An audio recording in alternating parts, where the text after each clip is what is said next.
Hello, my name is Jim. Welcome to the Marijuana Maintenance Channel where we're smoking the green and staying clean. Today is January 6th, 2020, and I'm 12 days sober, post-relapse.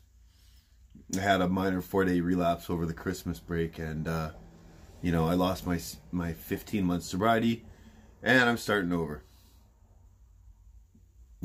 It's been a humbling experience. I am grateful that I didn't lose anything, really, with this relapse. It was a shit show for 4 days, and I got out, and fuck. It took me about a week to start feeling better again, which is normal, and now 12 days in, I feel great. Let's get this. I'm gonna get a year again, and I won't have a year till next Christmas, but whatever. One day at a time.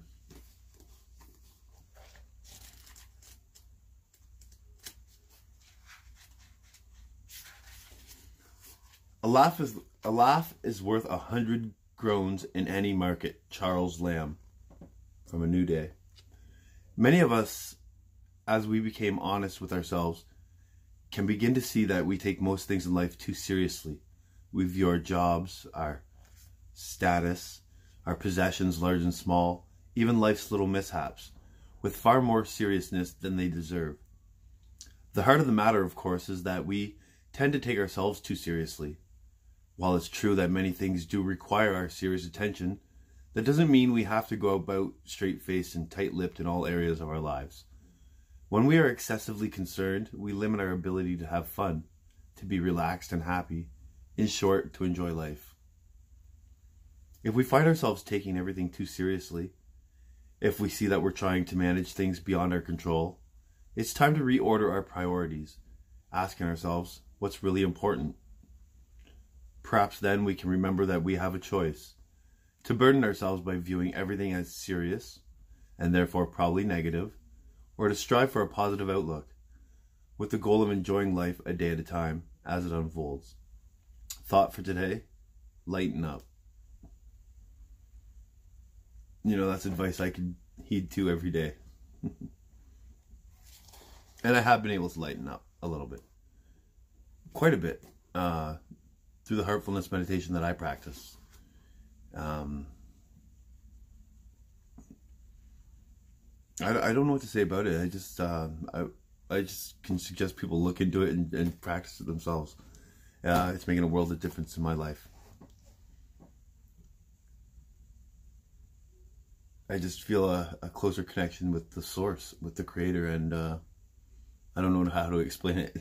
You gotta do it for yourself. It's amazing.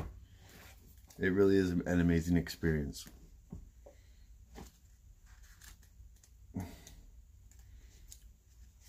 Ooh, look at this. Ooh, look at this. This one's got a note on it. September 7th, 2015. 41 days sober from meth and booze. Here, let's fucking do it. Where's a pen?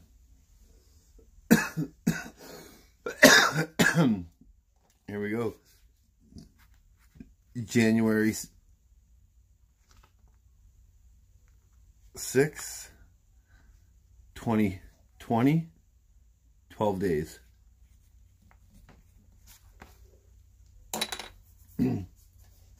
So I've had this book since at least 2015. The Victory of Surrender. We perceive that only through utter defeat are we able to take our first steps towards liberation and strength. Our admissions of personal powerlessness finally turn out to be firm bedrock upon which happy and purposeful lives may be built.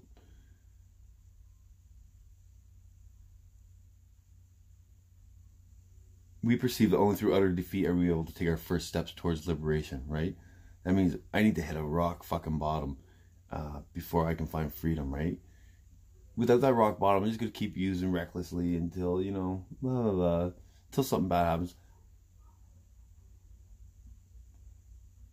I came to a place of such guilt and shame that I needed to change my life, man. I couldn't go on living the way I was living, trapped in that cycle of meth use and abuse. In my inner world was just such turmoil, such chaos, such self-hatred that I had to change. I couldn't live any longer. I didn't want to. you know, besides those 4 days a couple weeks ago, here I am 16 months later. My life has changed. I'm not the same guy I was 16 months ago. You know, that's because I got a connection with a higher power. It's because I stopped doing stupid things, because I've changed my whole perception of the world. When alcohol influenced every facet of my life, when bottles became the symbol of all my self-indulgence and permissiveness, when I came to realize that by myself I could do nothing to overcome the power of alcohol or meth, I realized I had no recourse except surrender. In surrender, I found victory. Victory over my selfish self-indulgence. Victory over my stubborn resistance to life as it was given to me. And I circled that before. Life as it was given to me.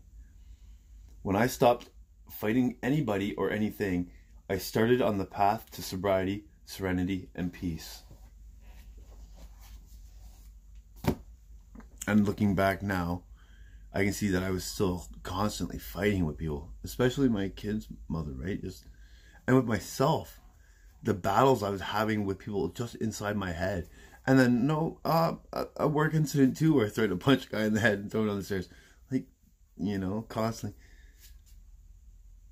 So these battles keep me sick, right? Why do I need to fight with anybody? What's so great about me that I need to be louder or better or, you know, more correct than somebody else? I need to be right, you know?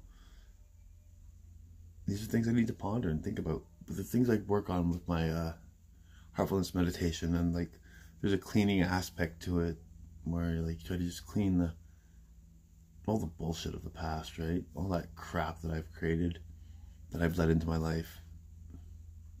And there's a lot of subconscious shit that I'm not even aware of or conscious of. So I was up to 130 subscribers before I deleted my channel. I'm back up to 10, and it's coming quicker than it was before. So this is good. This is good. I'm glad you're back, Donnie. I did notice you. That's good. And thanks to all my new subscribers. You know, it's a journey. Life's... When I was in my relapse, I realized something. The one thing I did realize is that I couldn't blame the world anymore. The world is just the world. The world's amazing. The world is a provider of such abundance for all of us. Like, there's so much in this world available for all of us if we can just work our minds to get it, right? So the thought I come to in my relapse was just like, I can't blame the world for my relapse. I can't blame anybody but myself. I made a shitty fucking decision, and I paid for it instantly. Karmic debt came, boom, like the mental turmoil. The worst thing about my relapse is I didn't like not having a clear head, because in the 15 months that I was sober, my head had become so clear, my thinking had changed so much, and smoking that fucking meth just took my fucking brain and scrambled it. And I was like, I didn't know how to think or what to do for like 3 or 4 days. It was fucked. That's the worst part. I hated it. Man, I don't ever want to do that again. Anyways, you know, this one video I watched on YouTube, it says something, a message it gives is, before anyone cursed you, God blessed you. You know, before you were born, you were blessed. God knew you and you were blessed. So before anybody ever curses you in this life or says you can't do something, just remember, you've been blessed by the Creator. Have a good day.